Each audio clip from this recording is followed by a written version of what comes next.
Memoria. El estudio de la memoria forma parte de la tradición filosófica occidental desde Platón y Aristóteles.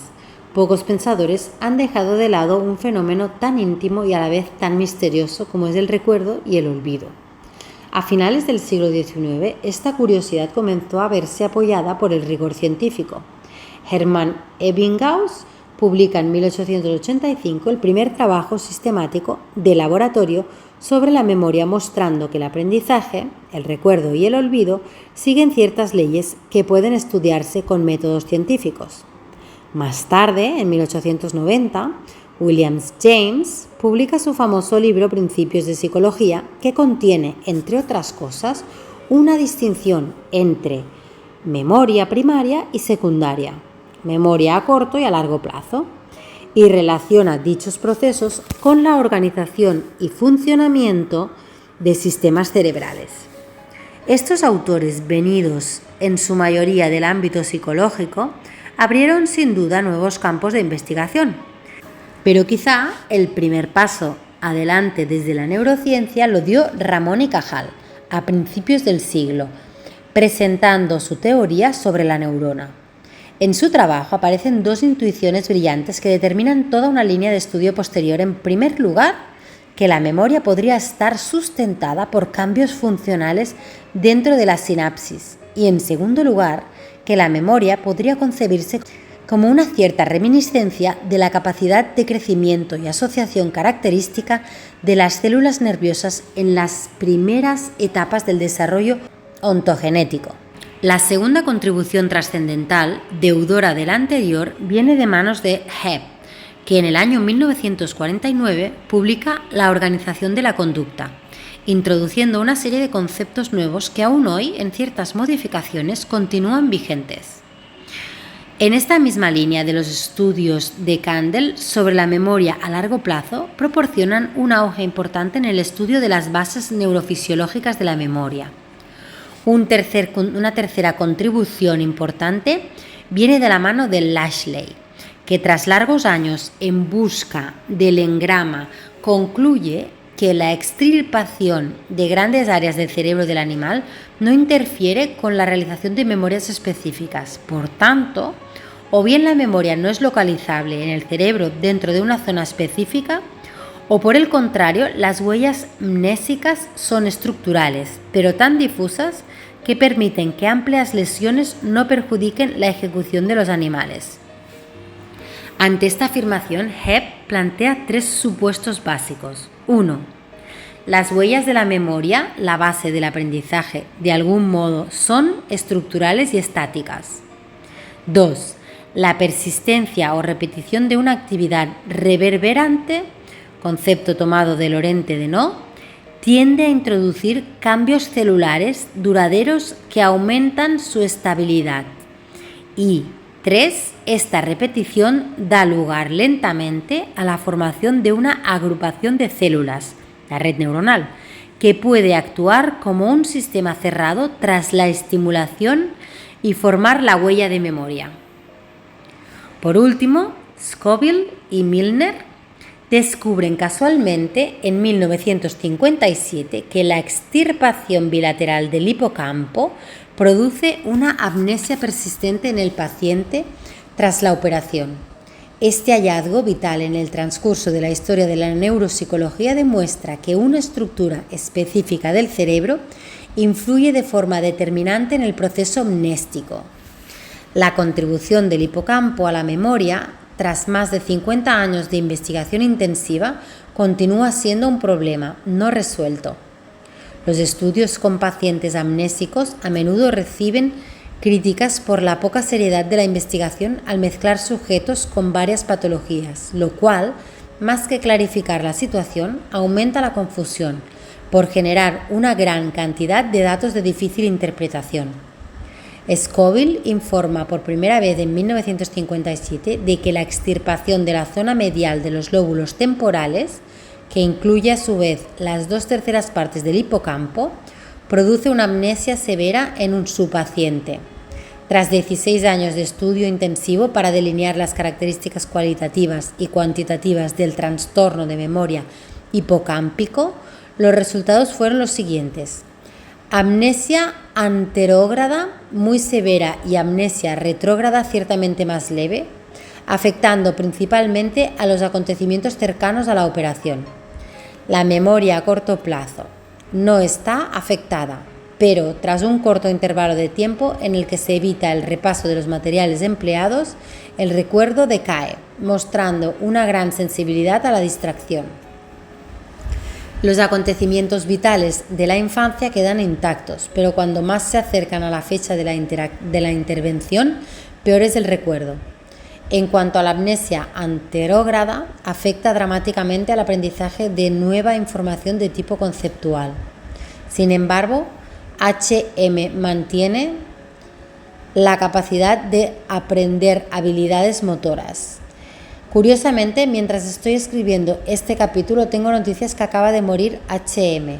Desde estas páginas, mi mayor reconocimiento por su contribución al conocimiento del hipocampo en la memoria. El hipocampo tiene un papel esencial en la memoria de estímulos novedosos y en la formación de nuevos recuerdos asociados a la experiencia, así como en la memoria espacial, declarativa, semántica y episódica. El hipocampo está muy activado en procesos de memoria a corto plazo o en la consolidación de la memoria, mientras que parece menos consistente en la memoria a largo plazo.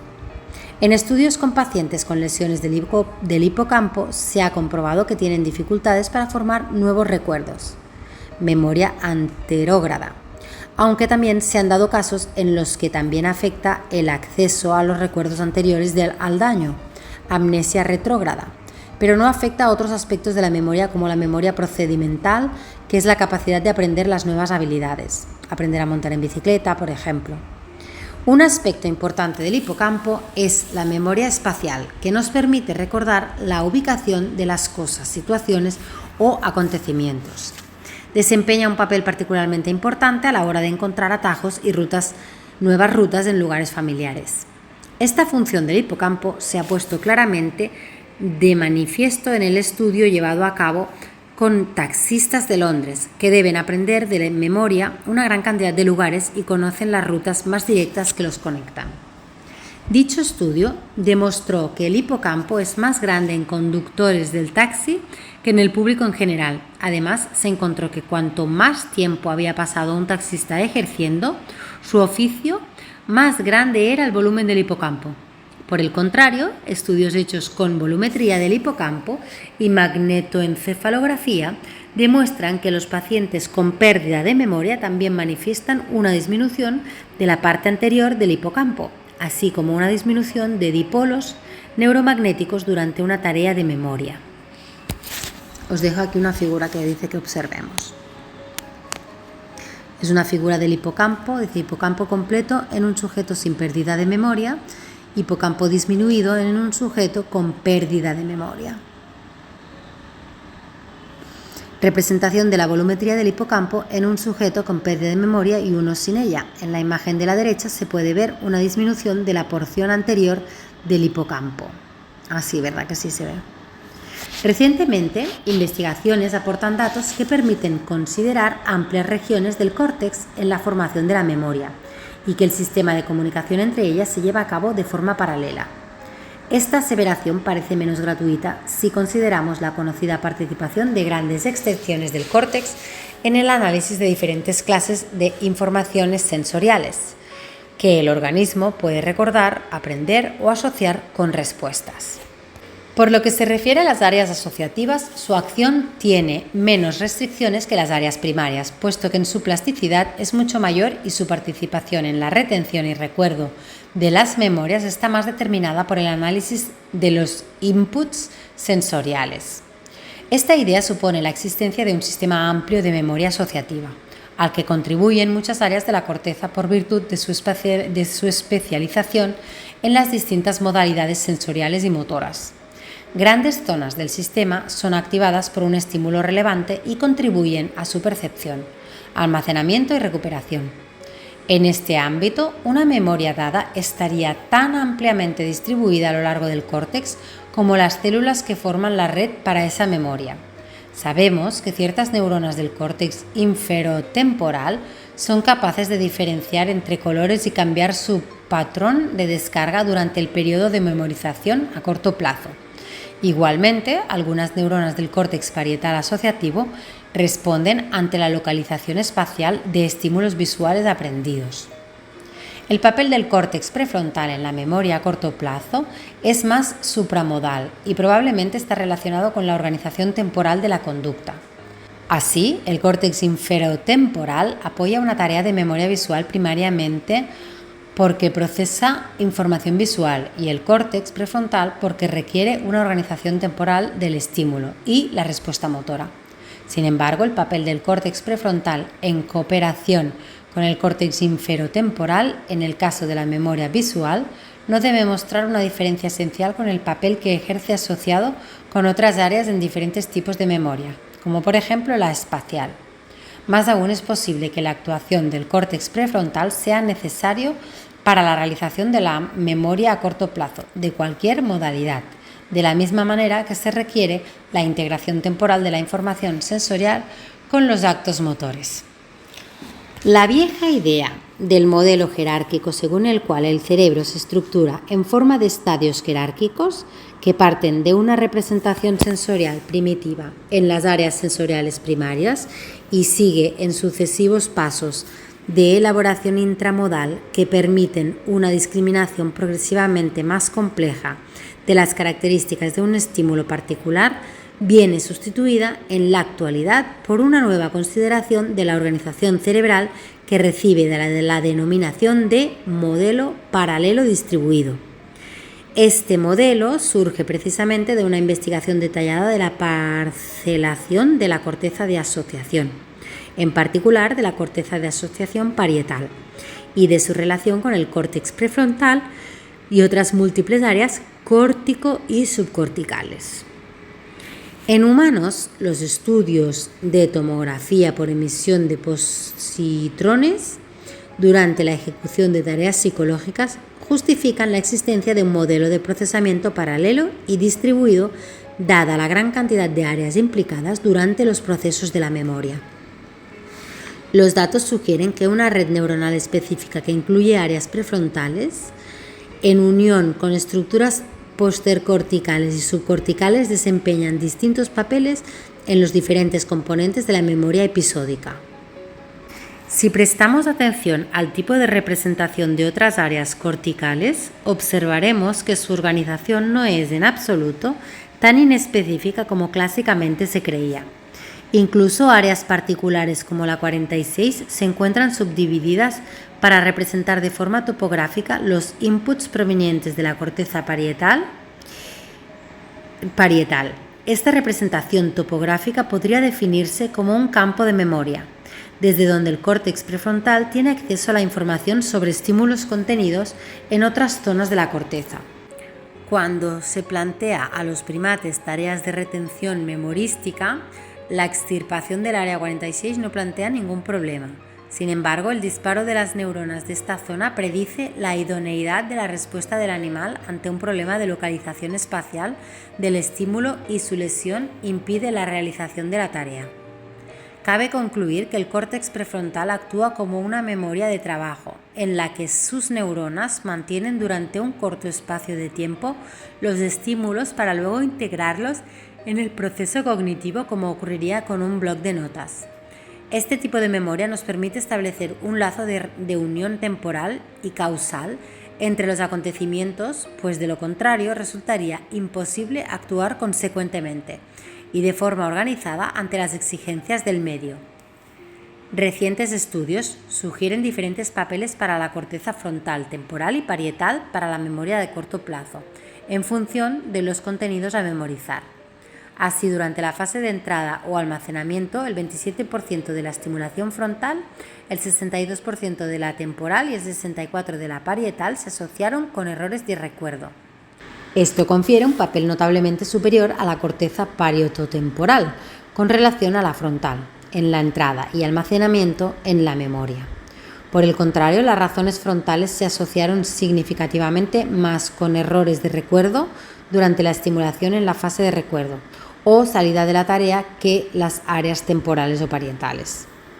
Los estudios con magnetoencefalografía demuestran que se utilizan diferentes redes neuronales en función del contenido y o estrategia a aprender, de tal forma que en función del tipo de estrategia, serial, fonológica o semántica, utilizada para aprender información verbal, una lista de palabras, se organizaban distintas redes neuronales. Véase la figura que os pondré. Estos resultados nos llevan a pensar en la importancia que tiene la enseñanza en la activación y generación de redes neuronales implicadas en el aprendizaje de tal forma que si nosotros organizamos la información en base a procesos semánticos, las diferencias funcionales serán muy distintas. Así, la misma contiene elementos de atención más selectivos en base a procesos fonológicos o seriales. Otros estudios han comprobado una mayor activación de áreas temporales izquierdas durante el aprendizaje de material verbal y una mayor activación de las áreas temporales derechas para el material no verbal. El problema de la memoria es básico para cualquier tipo de aprendizaje. Sin embargo, el sistema de entrenamiento de la memoria es crucial, sobre todo en etapas escolares, para el futuro de nuestra capacidad cognitiva. No es lo mismo cultivar nuestra memoria, memorizando sin más, esto es repetir por repetir, que integrar nuestra memoria en las actividades de la vida diaria, en la resolución de problemas, en la creatividad, etc. Son dos formas diferentes de cultivar y modular nuestro cerebro. Un aspecto importante de nuestra memoria es que la cultivamos a lo largo del tiempo y que pasa por diferentes formas de estructuración en las diferentes etapas de nuestra vida. En los primeros años, la novedad hace que nuestra memoria venga determinada principalmente por la actividad del hemisferio derecho. Sin embargo, en la edad joven es el hemisferio izquierdo el que más se activa. Por otro lado, en las primeras etapas de la vida es el córtex prefrontal el más activo, mientras que en la juventud lo son las áreas asociativas posteriores, para dejar para la vejez las áreas motoras y premotoras frontales, estriadas y cerebelosas, que tengan una mayor relevancia en la memoria. En este sentido, diferentes estudios con neuroimagen han demostrado que en los jóvenes se activa más el córtex prefrontal derecho y ocupa una mayor extensión que en adultos mayores, donde es el izquierdo el que mayor espacio ocupa. Si nuestro sistema de memoria a lo largo de la infancia y adolescencia ha sido potenciado mediante la repetición, la posibilidad de activación del hemisferio izquierdo es muy alta, mientras que si ha sido desarrollado en base a la novedad, la potenciación del hemisferio derecho a lo largo de la vida será mucho mayor. En ese sentido, se han hecho estudios en los que se ha comprobado que las personas más creativas y educadas en ambientes más novedosos activan mucho más las áreas prefrontales derechas frente a los sujetos menos creativos en los que predomina la actividad del córtex prefrontal izquierdo. Para los que podéis ver la imagen, en la figura 4.2 nos dice: representación de la actividad neuromagnética durante tareas de memoria de listas de palabras que exigen diferentes tipos de estrategias, serial, fonológica o semántica. Como podemos ver, el cerebro organiza diferentes tipos de circuitos corticales en función de la estrategia cognitiva utilizada. Figura elaborada a partir de Maestu y colaboradores en el 2003.